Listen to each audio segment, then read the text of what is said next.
monitor. He cannot have any contact with Brooks's family.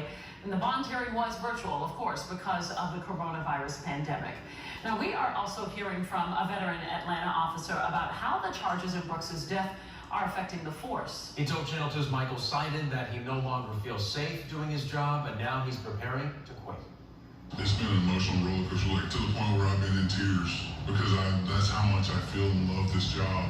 This nearly 20-year veteran has asked us to conceal his identity and distort his voice because right now he's still continuing to protect and serve the residents of Atlanta, despite extremely low morale among APD officers. The look on people's faces is just from disgust to worry to not even sure if they're even going to show back up the next day. He says the current state of the department can be attributed to the actions taken by Atlanta Mayor Keisha Lance Bottoms and Fulton County District Attorney Paul Howard, who in the last month filed criminal charges against 8 officers, including former APD officer Garrett Ralph, who is now charged with felony murder in the shooting death of Rayshard Brooks. He will be cleared. He'll also win a large lawsuit with the city.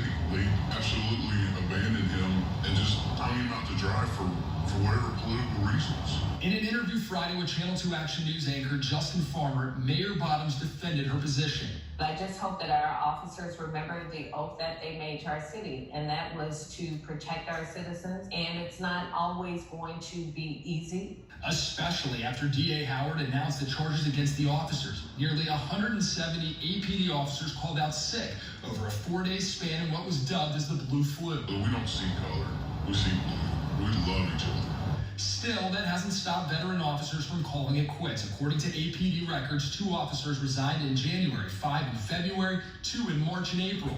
Then in May, when the protest began, 8 resignations and 10 more as of June 25th. But city leaders assured the public that serious 911 calls would not go unanswered. No, it's not accurate. We're low staffed anyways. He has one final message for the mayor. All you're going to have left are the officers that you say you want to get rid of.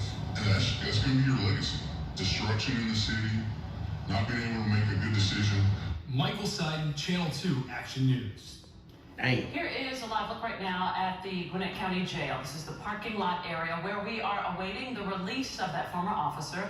A judge granted him bond today on the felony murder charges that he's facing in the death of Rayshard Brooks. We will stay on this. We'll let you know when he leaves the jail today.